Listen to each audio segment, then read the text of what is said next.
Right, good afternoon everybody. It's such a shame to be inside on such a nice sunny day, but there's the first challenge. Because we're facing the challenge.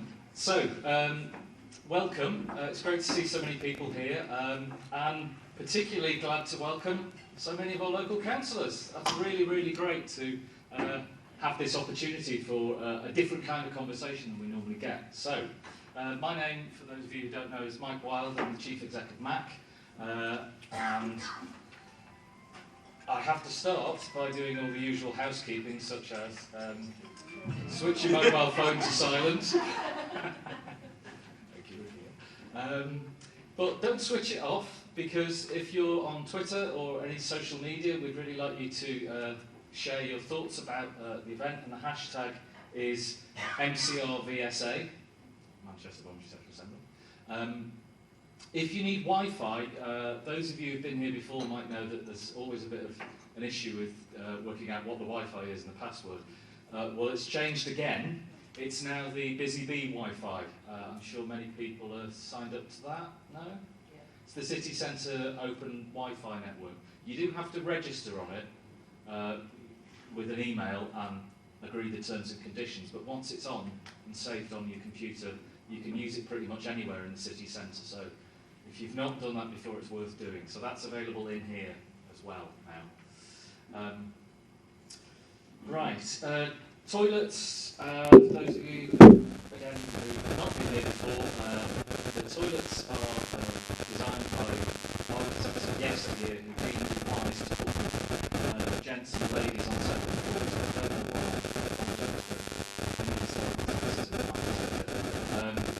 parade is on the floor either above or below fences on this.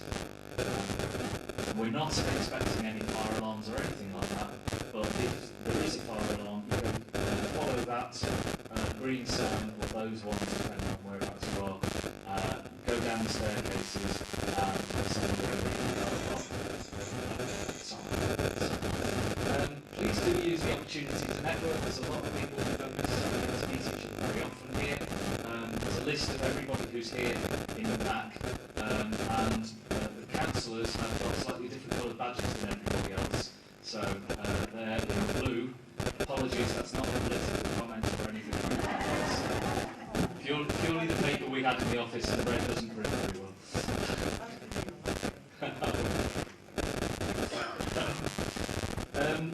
Anybody who doesn't want to be photographed, can you let Martin, the man with the camera, know? Because obviously, like everybody, we have to report on our outcomes from days like this, and photographs are a really good way of capturing that. We also have something a little bit different this time, which is we're having some illustrations by Paul at the back there. Some of you would have seen there's this thing you can do with visual minutes, or capturing records of meetings with drawing. We thought we'd try something a bit like that today, so Paul's going to be giving some illustrations. If you want to have a look at those, or you're not happy to be involved in that, please let me know. We just thought it would be nice to try something to capture what's quite an important moment in today's discussion. So I think that's all the housekeeping. Yeah. Right, so I'm afraid I have to start off with some very sad news for us at Mac, which is, as some of you probably know, we've had our share of funding cuts recently, and we're going to be saying goodbye to some people as a consequence. So, all for different reasons. One of the things I do particularly want to acknowledge today is that we're about to lose Beth, our policy and influence manager. But she's going to a very useful place for the voluntary sector because she's got a new job at the lottery. So we have an ally, and we will make sure her contact details are circulated. That's very, very handy. There will be a briefing about the impact of that coming out shortly, but for us it's the same as for everybody else in the voluntary sector. You know, we've had year on year of reductions in funding, cuts to services, and eventually you can't, keep cutting the sandwiches, bill for events, and the room hire and everything. Sometimes it just does get to the stage where, unfortunately, you've got to lose people. So most of us in the sector are using our reserves to keep things afloat, and our physical reserves as well. I think that's something I'm hearing an awful lot, is how tired people are, how much energy people are putting into keeping the doors open, keeping things going. And I think we all need to sort of acknowledge that, because it's not going to get any easier. Depends what Mr. Osborne announces in the next couple of weeks, but that's kind of where we are. It's a long, slow, painful process, which is why this conversation is so, so important. We've got to try and get ahead of the game. We've got to try and do things differently, because there isn't the same level of money to go around. There isn't the same level of energy to go around. So we've got to start looking after each other and working together more collaboratively, because we've spent an awful lot of time competing. So this is the second half of a two-part conversation. So those of you who were at the last event will remember that we talked about what we would want to offer and ask of our politicians, and now the politicians are here to have that conversation with us and talk. So for me, this is great, because this is the kind of conversation I've wanted for years. I've really wanted us to get to the stage where a conversation like this seemed like the natural thing to do. We know what the challenge is. The state that the city's in, we have, on the one hand, huge economic success, but we still have rising levels of poverty, we have rising levels of hardship, and some of those are being hit by changes that are coming down on us from a national level. So not just reductions in funding, but massive, massive change to welfare provision of all kinds, and we know that more of that is going to come. So how do we respond to that? How do we prevent the damage that's going to be done by effectively the dismantling of some of the welfare state. And you can have a look at things like, I don't know if you've all seen the Greater Manchester Poverty Action Group. They've just relaunched their sorry, points out the Evening News is celebrating Manchester's top of the world success. Boom. But I suspect most of the people we work with don't necessarily feel that sometimes. So we've got this paradox going on. But have a look at the Poverty Action Group website, GMPAG. They have a monitor of poverty, so it's all maps, statistics, data about how poverty is changing across Greater Manchester. It's a really useful resource, obviously for funding applications and things, planning, but just to show the picture of what we as people who are interested in local communities are actually facing. So, from Mac's point of view, we're saying it's our responsibility to try and do something about this, as collectively as a sector. And we've captured that in the civil economy work that you've all heard of, which is about trying to change the way the economy works, and in particular, to value the voluntary sector as a crucial asset to the city. Because I think one of the things about today is we've got to get beyond saying that we're just here to solve poverty. We're actually here because we create some of that lifeblood in the city. It's not just about need, it's about aspiration. It's about the good stuff that makes communities work. Think about it. What the voluntary sector is we do the Friends of Parks, the local community associations, the summer play groups, the youth clubs, the celebrations of the LGBT community, festivals of BME communities, art projects, all that wonderful, positive, celebratory stuff is actually what makes Manchester an enjoyable place to live in.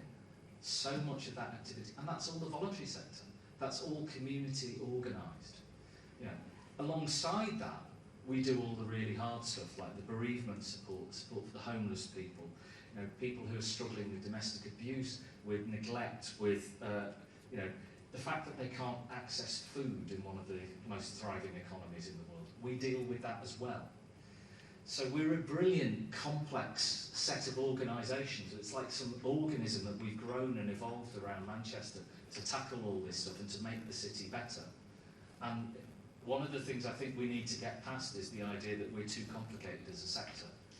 Well, you show me a simple way of doing all the things that we do, and I'll believe that we're more complicated than it's necessary. We are a really, really powerful, complex sector because we have all those roots that have grown up from communities. So that's the kind of context that we're in. We have this opportunity to do things differently by working together, but to use all that energy and the assets that we've got in all those organisations and all the skills and things that we do. So I'm really pleased to see so many councillors here, because I think we have a lot in common. We have a common cause, if you like, in a desire to do what's best for local communities, to influence and hold to account those who make decisions, because not all decisions are made by the local authority itself. There's other factors at play. We all champion what's great and what's local. So we're all here for Manchester. I think that's something important to remember. And I guess one thing that we also perhaps have in common now is we're all trying to understand how the hell devolution is going to work. Because I think that's such a big question that faces all of us. It's not just the voluntary sector. So the outcome of today's event, we hope, is to have a look at this statement that was drafted at the last event and see how we deepen it, how we improve it, how we work on it together as a shared ambition for the city. We're going to create some next steps collectively. I'm going to be asking for people to sort of get involved in a group to take this forward. So as we go through the event, have a think about what you could do to help move this forward, and then at the end we'll be asking for names. With the voluntary sector, we always ask for volunteers. So, one of the key things to note is there are no council officers here, other than Liz Goodger, who is here specifically because her job is the voluntary sector. So, what we wanted to do was create a space where it's the sector talking to politicians, but obviously this is crucial to Liz's role, so we really felt it was important she should be here. And again, I think all this will be written up afterwards, you know, as we always do at these events, but let's remember what this moment is about. This is a chance for Manchester to really show that pioneering spirit that we're famous for around the world. All that stuff about, you know, community organisation that we always talk about as part of Manchester's history, let's make it part of the future as well. That's what today's about. So, I'm going to invite Councillor Sue Murphy, who's the exec member with responsibility for the voluntary sector, to give a perspective from the council.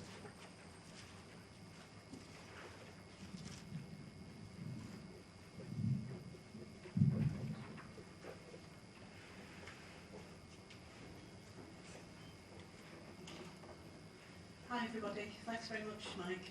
I'm going to give a bit of a public sector perspective, a bit of a personal perspective as well, and talk about the statement that's been issued. So I'd like to start by saying thanks very much for asking me to speak. Thanks for inviting councillors to the meeting. I know there's been a lot of lobbying going on by groups to get councillors here.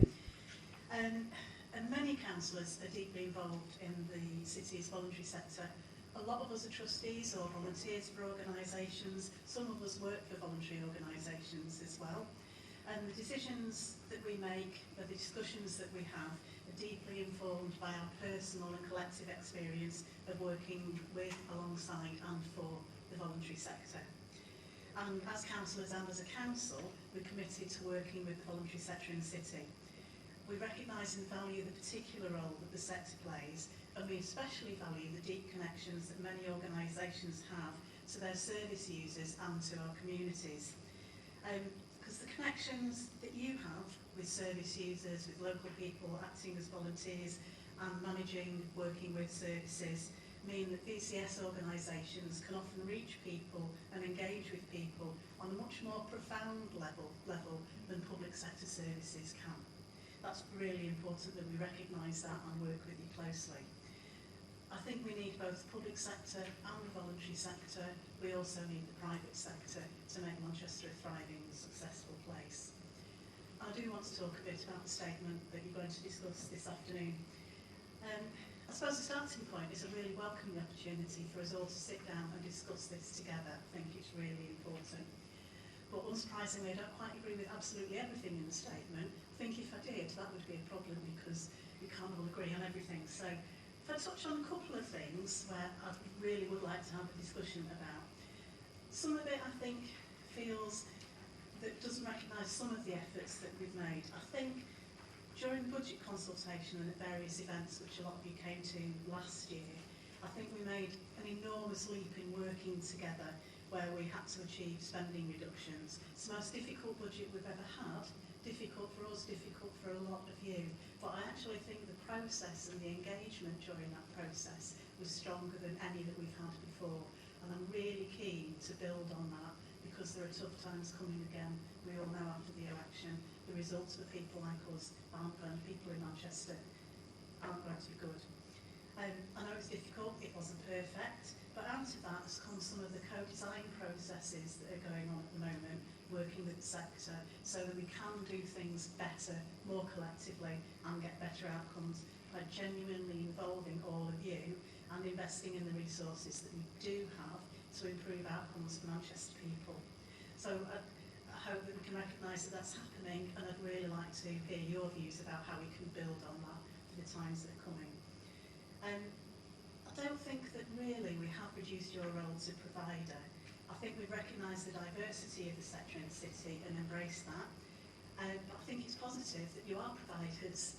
Really, the voluntary sector provide much better services in some areas than anybody else. We need to recognise that. And I'm really proud that our voluntary sector compete on equal footing with private sector organisations and win contracts. I think that makes all of us stronger. We have to have a mixed economy, and I think all of you would say you need a mix of funding, and I think it's healthy that some of this mix does come from a competitive environment. But much of it I agree with. We need to change our language as a council. We need to be more positive, not in my discussions with you, because I'd like to think that me and most of the councillors here today are positive, but the language that runs throughout the way that the council deals with the voluntary sector, I think, needs to be much more positive and supportive. And I think we do need to encourage much more collaboration, and we need to build on our strengths. And some of the challenges really can be reflected back to all of us. So we need to ask ourselves some questions. The voluntary sector needs to ask some questions as well. I know that's why you're here. And some of the questions I think we need to discuss are, do we always stress enough people's ability to bring about change for themselves and encourage them to be able to do that? How good are we and how good are you at the sector at collaboration with each other, and putting aside some of the history that lies between all organisations and some of the rivalries as well? And how do we all learn together to innovate and not do the same things for the same people year in and year out? We really need to think fundamentally about how we get much better at that. I think we've all got plenty of room to improve, everybody always has, and this is the start of working together about how we can genuinely do that. And I want to finish with some points about the context in which we're having the discussion. It's a context of great challenge and some great opportunity. Manchester and Greater Manchester are at the very forefront of change in public services and the devolution agenda. We need to be looking outwards, not just inwards, and realising that we've got an unprecedented opportunity to work alongside our colleagues in Greater Manchester to better meet the needs of all our residents. Mike said, can anybody explain how it works? I don't think anybody knows how it's going to work yet. I think we're still in the process of working out how we can make the most of the opportunities that Manchester and Greater Manchester are getting that put us ahead of the game of other people, really. We're also facing the 8th of July, the Chancellor's summer budget, and the very real prospect of deeper cuts in public spending and all that that will entail for the City Council, for the voluntary sector and for people and communities in Manchester. Talked about child poverty. We know that in the budget they're going to start on cutting £12 billion out of the welfare budget for the whole of the country. We've seen that child poverty is increasing, and we've also seen that the government's response is the way to cut child poverty is to change the definition, not actually do anything about it. So people aren't actually getting poorer because we're going to change the way we measure it. I think we're going to see a lot more of that, and we have to stand together and be able to support people through those. After the summer budget, there's going to be another comprehensive spending review. We're expecting significant cuts to our budget again over the next couple of years. I think the comprehensive spending review is in November. The council gets its final budget settlement on Christmas Eve. Merry Christmas, George Osborne. Thanks very much. So that will pose an even bigger challenge. So I suppose it's interesting times is one way of describing it. It's a lot to do, and a very good point to be having this discussion, because we need to stand together, united, in order to be able to cope with what we know we're going to have to cope with over the next couple of years and improve outcomes for people in Manchester as best we can. Thanks very much for inviting me and all the other councillors, and I know we're all looking forward to the discussions this afternoon. Thanks very much.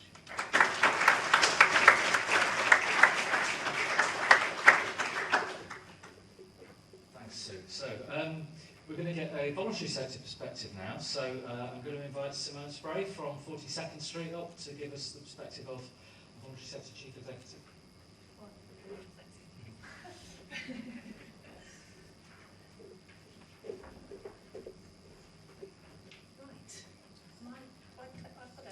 I've got some things to show you.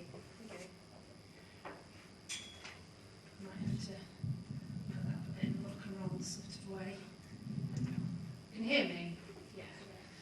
Okay, hello everybody. I'm Simone Spray. I'm the very proud chief exec of 42nd Street. Relatively new, although I'm not quite sure how long I can say that for, because I will have been here a year next month, and doing my very best to fill the fantastically large boots of Vera Martin, who ran 42nd Street before me and did an amazing job and left me with a fabulous organisation to run.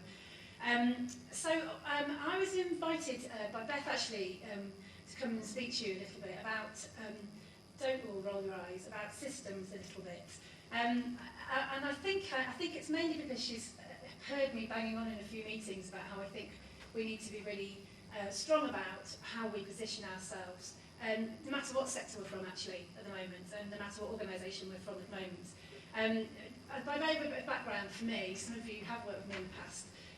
I started my life off in the public sector, working with children and young people, and was, shows how old I am, I was a sort of senior manager when Connections was first merging with youth services, and the first children's trust were being set up in Trafford, and we were talking all the time about integration and co-working and co-creation and multi-agency working and hubs and all of those sorts of things back in whenever that was ago. I then went on to work in Oldham, and I worked on the extended schools projects there. That was all about, again, about integrated working, about community development, about getting people to work together, about common systems, about common assessment frameworks. So that happened then. I then went on to work nationally at Save the Children and ran the child poverty programme for Save the Children for a few years. And we were talking about how to integrate some of the innovation we were kind of testing out at a national level back into public sector and mainstream things. So this sort of notion of integration, as we all know, isn't new. But I do think we are in a different place than I've ever witnessed before, particularly in Manchester. And I say this often. If we're going to fight this battle, the place I want to be fighting it the most is in Manchester, and I think we're in the best place to fight it at the moment. See how it goes in Devo over the course of the year. But I think we are. But I do think things are very different. The financial backdrop is markedly different to how it's ever been before. We've just had the councillor telling us about some of the things that are coming up on the horizon. And we have got Devo, and we have, I was at a conference yesterday in London, and there was so many people talking about Manchester, you wouldn't believe it. But there was also this sort of new language around integration that I haven't heard before. It wasn't just about partnership working and collaboration, it was about really, really changing systems. So I'm going to talk to you a little bit about systems, and I hope it doesn't sound too boring. And what I'm going to do is pose you a question, which I hope we'll take into the discussions later on in the afternoon. So, is it our responsibility to think beyond the walls of our own organisations, our specialisms, our sector, and even our geography, to influence policy and practice, achieve integration, survive as organisations, and ensure the best quality services for our communities? That's kind of, I think, part of what we're trying to discuss this afternoon. What is our role in this? And that's the question that I'm posing for you. We've all worked, I'm going to talk a little bit about that kind of single service, single issue interventions versus a kind of systems thinking. And we've all worked in our organisations with individual young people, families, children, around single issues. And I have a bit of a bugbear about single issues, particularly single issues in tiered services. Because if you're a young person and you get yourself into the criminal justice system, then you're suddenly, that's the issue that they're talking to you about. That's the issue that everybody's concentrating their money on. And actually, they still need some early intervention and prevention around potentially what's happening in their home, the fact that they're living in poverty or their housing is a bit crap. So actually, that whole systems thinking, I think, can sometimes really, the lack of systems thinking, I think, can really do a disservice to some of the children and people that we're working with. And this sort of Russian doll thing, I'm going to talk you through. This is social ecological theory, actually, but it's nicely represented in a Russian doll. And if you think about this little person at the beginning here, being the sort of children, young people, individuals that we work with, if we offer them a really, really brilliant service, we can do something fabulous with them, probably for a short amount of time. How much impact is that going to have if we don't think about the family environment they live in, how they're cared for, what their home situation is like? We have to think about that too. We also have to think about how that family engages with their community, where they live, what's going on for them in their particular area. The stuff we were talking about Greater Manchester Poverty Action Group. What's going on in those particular communities? We need to understand that in order to help the people that we want to help. Also, what's going on in the city of Manchester? We need to understand that. We need to understand the politics. We need to understand where the cuts are coming from, the service providers as people who care about the population in this city. We also then need to think about Devo, we need to think about Greater Manchester, we need to think about the bigger political systems that are impacting on our families and children, and we need to be able to do that. It's not just so that we can offer a really good service and get that right for them, but also because we need to be able to equip those people to be able to fight those systems themselves. We need to empower them so that they're able to do that themselves. So when I think about the individual care that we're all giving to people, that is what I think about in terms of the whole system and how we need to support them. At 42nd Street, I'm going to talk you through this whole diagram, but at 42nd Street what we've now done is put together a kind of theory of change. Excuse me, I've got to read my voice. It's put together a theory of change. And if you look at this bit here, this is the bit, which is the provider bit, if you like. The fact that we're delivering really good services, the fact that we can evidence what we're doing, we can provide really good services. And for me, as a chief executive charity, that's not enough. For me, what I want to be able to do is taking that evidence and taking the voices of our service users and actually impacting on changing the system. And I think that's really, really important for us to note as leaders and to people who work in this environment. If you work in the public sector, it's actually really hard to do that. When I was working in the public sector, it was really hard to take the evidence and the new work and the innovation that was funded from the public sector and do anything different with it. And we can do that. And we're independent enough to have a voice, so we're able to challenge things in a way that we should be challenging.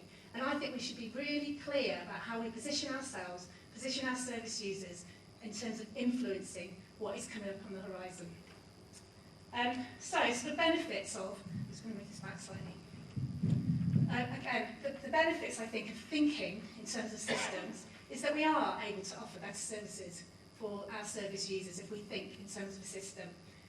We are able to empower them as experts and influencers and in control of their own lives if we think in terms of systems. I think we can better define our own services, so we've got much more clarity about what it is that we offer, so that we can be niche, if you like. We can offer something specific that somebody else doesn't offer. That's really important for people using services and also for us. And I've put in and to attract funding, because as we all know, it's really important to be able to define yourselves in charity so you can bring funding into your own charity. So it's got its own purpose there as well. We are much better able to understand integration models, to avoid duplication, to reduce some of that competition and create efficiencies, dare I say, if we think about the systems and where we fit into it and try and influence them.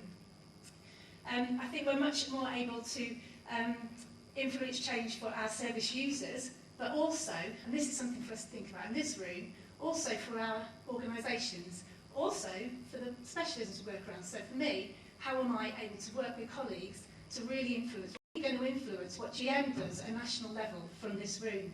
Really, really important for us here. It is about getting into the right rooms, talking. We can also say, oh, actually, so-and-so does this, and we can bring other people into the room and have them influence at the same time as us. And I think that's really important as well. The other thing is that I think we have to be really, I'd like us to think about us as a sector and us as experts, and I know all of the people in the room would have come from lots of different backgrounds and had lots of different experiences that give them different expertise. So actually, when I walk into a room and talk about early help, I'm thinking about my days when I worked in Oldham when I was in the public sector, as much as I am about what I was doing now in terms of the charity sector. So it's our actual expertise that we need to take into the room and use to influence as well. What else have we got? Yes, and they will be better. So the models of practice will be better with our expertise and our insights in the room, I think. I think as well, we are much better able to adapt to change if we're in the room, influencing how it happens, rather than waiting till the decisions are made and then feeling really done to, which is a horrible feeling. It's something that I think we can avoid. It also means that we are able to better protect our teams and better be able to bring in money and position ourselves strategically as organisations if we're in the room having those conversations. And it's also, as I said before, we can do that influencing when other people can't. We are able to say what we want to say and what we think because we are independent, and that's a really powerful position that we really mustn't underestimate and we should use to our advantage. I'm going to finish on, clearly there are challenges to this. There is capacity, and I know that all of us are really stretched, that we don't have huge teams, that we can't be at every meeting, but we need to think of a way of making sure that if we're not doing it as individuals in our organisations, that we're doing it in our specialisms, that we're doing it as a sector, because between us, look at us all, we have capacity to do this. So that kind of, we haven't got time, we haven't got capacity, let's find a way of doing that. Of course, we've got a history of not being listened to, and I'm new to Manchester, so I'm all giddy and happy. There will be people who've been here for a while who are massively frustrated with having not been listened to, and I get that. But as you said before, perhaps that's something we need to think about how we can get over. And we may just need a cultural shift. We might just have to kind of think about how people in organisations and we and other people think differently about us. I do think we need, in order to really influence change, we have to have a really robust evidence base. That is, we cannot get away from that. I don't think anybody wants to get away from it. There is still arguing to rooms where people will say the voluntary sector doesn't really produce an evidence base. So how do we get funding anywhere if we don't produce an evidence base? We need to shout about it. And it isn't just about sort of medical evidence base or whatever it is that we're asked to do for our contracts. It's also about stories. It's also about the compelling evidence base that we can bring to the table, and our service users and what they get out of our services that we can bring to the table. There are, of course, power dynamics. It'd be lovely if we went into a room and there was equality, but of course there isn't, so I realise that that is something that we have to think about. And there is the inevitable relationship between systems and money, and that brings us back to being competitive with one another, and that is something we just have to note. We just have to know that that is the case. And I think the other one that happens often is when we, as I said when I walked up, I'm one chief exec from one charity. When we're thinking about the sector and how they're represented, I think we have to be really clear about when we're going in off our own backs, when we're going in to represent the sector, and what those accountabilities are, so that that information is fed back to all of us so that we can use the power that's within the room. And the question, I guess, is, do we, at the moment, operate systematically as a sector in a way that would then allow us to really influence the systems? And I think that's an important question. So, of course, it's back to the question at the end. I think you've probably guessed. I think the answer to that is yes. But I think it will be an interesting debate this afternoon. Thank you. Brilliant stuff. Thank you very much for doing that. So now we've got Nigel from MAC. He's going to sum up kind of where we got to last time in this discussion.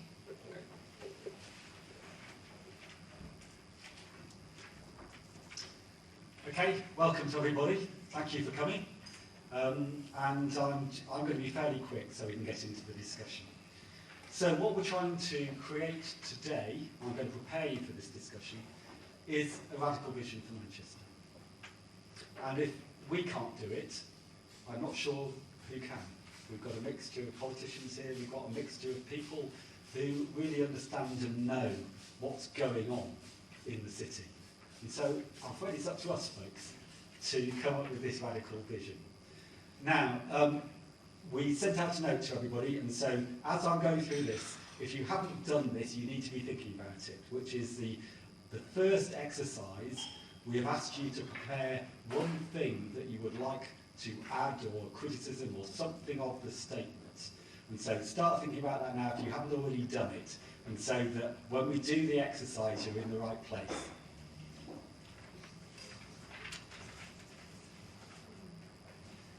So the overall question we are trying to answer here is, what is the most effective way that Manchester City Council and other public bodies, obviously, can use their resources to address the high levels of inequity and poverty in the city? Mike said that we have had a financial miracle in Manchester. I'm not sure if that's quite the word he used, but as we know, that has not been equally distributed amongst the people of Manchester. In fact, we have some of the highest levels of inequity in the country. So the aim today is to build the statement using the ideas you brought and the ideas from the speakers that you've heard, and imagine, create, think about a way forward. Now, I do mean imagine and create. We're the voluntary sector, strategies, plans, we can do those, but I think we need something a bit more creative here, a bit more imaginative, a different way forward. So, I want to stress, last time, we had a brief discussion. The statement as you have it there is just a starter, it's just to get you going. It's not an end point. Sue talked about some things she disagreed with it, fantastic. I don't agree with all of it either. It was the stuff that came out of the last session. Disagreement is critical to creating a better way forward for it. So, the first thing, I'm just going to remind you of what was in the statement, is a much greater level of engagement between the voluntary community and faith sectors.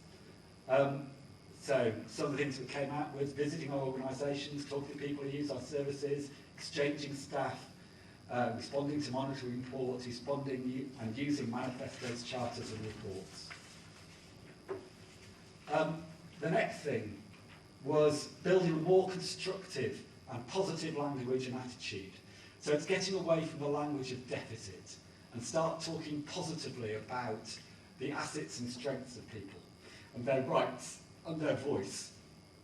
Talking about collaboration rather than competition, which is something Simone was talking about resilience and strength, about their ability to bring about change, and acknowledging the broad roles and not just being a provider.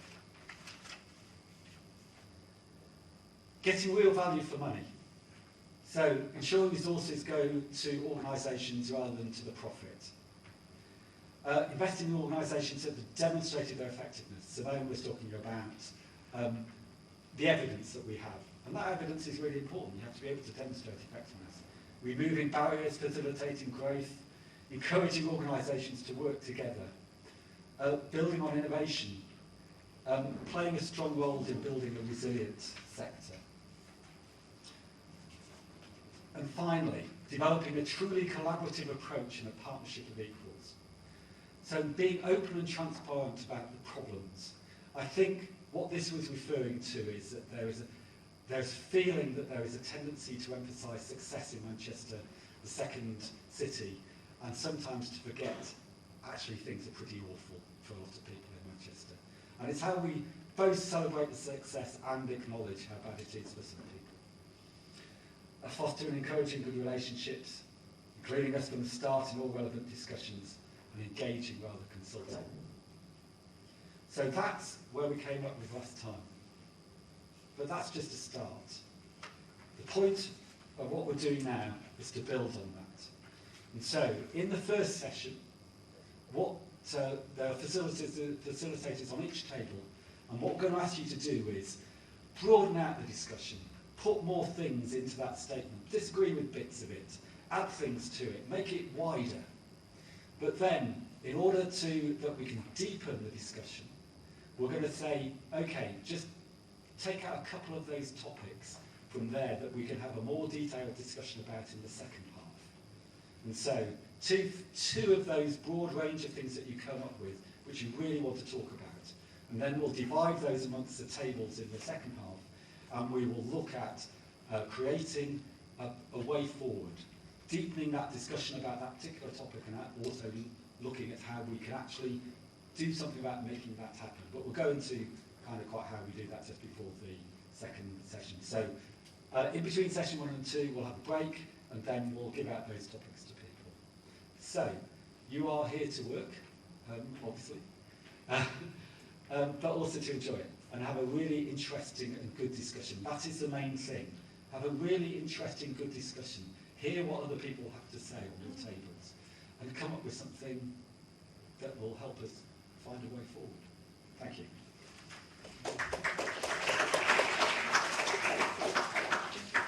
Right, thanks Nigel. So, over to you guys.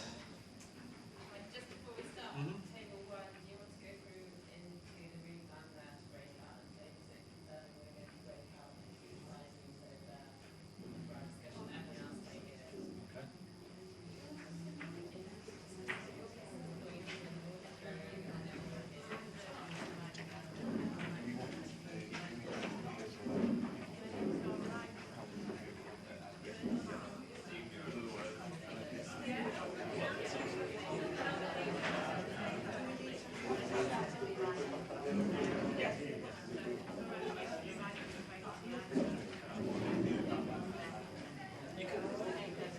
Silent, turn the volume up. As long as nobody's like starts miming.